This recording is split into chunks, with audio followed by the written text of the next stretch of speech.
आजच्या या पुलाच्या लोकार्पण सोहळ्यामध्ये या ठिकाणी उपस्थित राज्याचे लोकप्रिय मुख्यमंत्री एकनाथराव शिंदेजी, सभापती राम शिंदेजी, मंगल प्रभात लोढाजी, दत्तात्रय भरणेजी,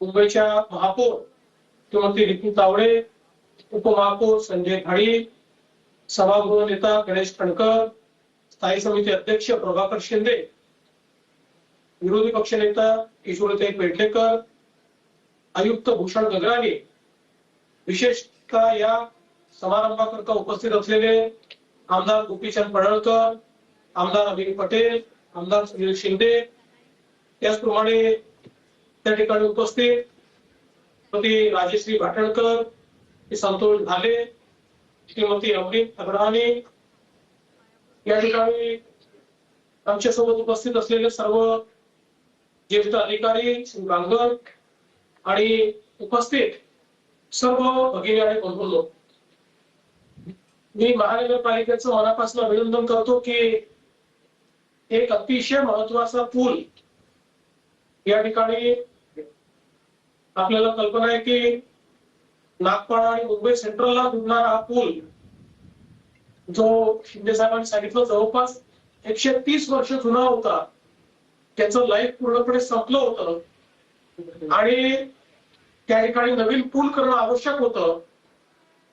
हा पूल बनवण्याचं काम महानगरपालिकेने हातामध्ये घेतलं आणि अतिशय वेगाने हे काम महानगरपालिकेने त्या ठिकाणी पूर्ण केलेलं आहे.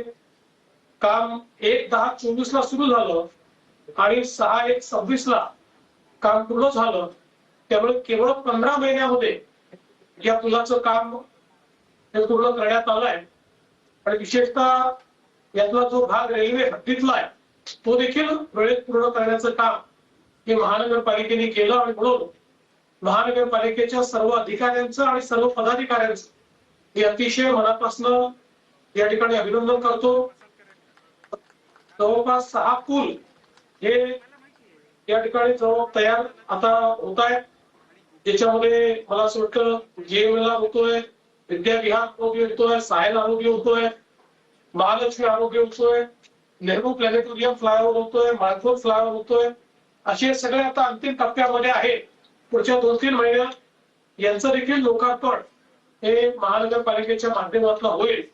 आणि जसं शिंदे साहेबांनी सांगितलं की गतीने काम करायचं आणि क्वालिटीने काम करायचं, या 2 गोष्टी महायुती सरकारने सातत्याने मंत्र ठेवलाय आणि महानगरपालिका त्याच पद्धतीनं काम करते.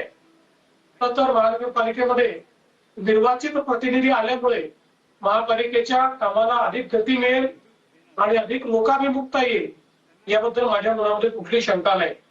आज सर्वाधिक आनंदाची गोष्ट आहे की महानगरपालिकेशी चर्चा करून आपण हे ठरवलंय की या पुलाचं जे नाव आहे ते पुण्यश्लोक अहिल्यादेवी होळकर उड्डाण पूल च्या पद्धतीनं ठेवण्यात येणार आहे. ते महानगरपालिकेचं अभिनंदनही करतो आणि आभारही मानतो की पुण्यश्लोक अहिल्यामाता ज्यांनी या देशामध्ये एक प्रशासक कसा असला पाहिजे हे आपल्याला दाखवून दिलं.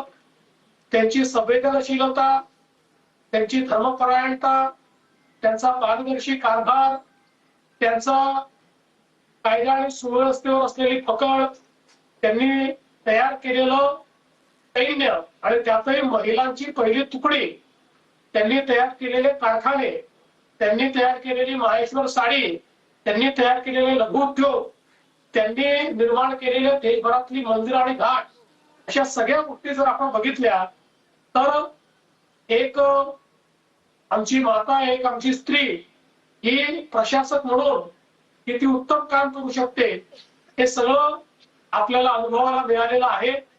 आणि आज 3 दशकांनंतर देखील आपण सर्व लोक त्यांचं नाव घेतो. याचं कारण अशा प्रकारच्या जे काही आपल्याकडे प्रशासक होऊन गेले त्यांच्यामुळेच मला असं वाटतं की आपली संस्कृती आणि आपली व्यवस्था ही आजही आपल्याला या पद्धतीने पाहायला मिळते. आणि म्हणूनच पुण्यश्लोक अहिल्या मातेंचं नाव या उडान पुलाला देताना आपल्या सर्वांना अतिशय गौरवान्वित वाटतंय, अतिशय मनापासून आनंद होतोय आणि निश्चितपणे त्यांच्या कार्यातनं प्रेरणा घेऊन यापुढे देखील राज्य सरकार असेल किंवा महानगरपालिका असेल कार्य करतच राहते हा विश्वास मी व्यक्त करतो. पुन्हा एकदा महापालिकेच्या सर्व अधिकाऱ्यांचं आणि पदाधिकाऱ्यांचं मनापासून या ठिकाणी अभिनंदन करतो आणि या चांगल्या कार्यक्रमाला मला शिंदे साहेबांना आम्हाला तुम्ही निमंत्रित केलं त्याबद्दल तुमचे आभार मानून मी माझे 2 शब्द संपवतो. जय हिंद, जय महाराष्ट्र.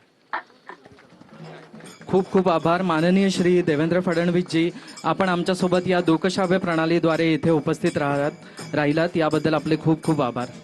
यानंतर मी महापौरांच्या हस्ते माननीय श्री मंगलप्रभात लोढा, मंत्री कौशल्य रोजगार उद्योजकता नाविन्यता तथा सहपालकमंत्री मुंबई उपनगर जिल्हा यांचे पुष्पगुच्छ देऊन स्वागत करतो.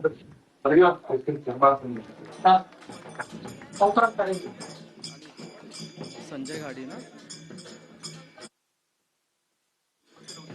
उपायुक्तांच्या हस्ते माननीय Shri Pankaj Singh DRM western railway Mumbai यांचे पुष्पगुच्छ देऊन स्वागत करण्यात यावे. सर्व उपस्थितांनी जोरदार टाळ्यांच्या गजरात त्यांचे स्वागत करावे.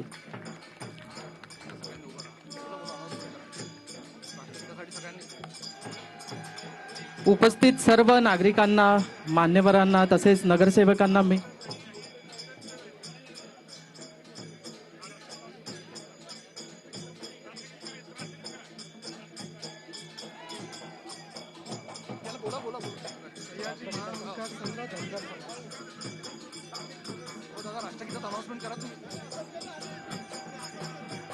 स्थानिक नगरसेवक उपस्थित सर्व मान्यवरांना मी विनंती करेन त्यांनी राष्ट्रगीतासाठी उभे राहावे.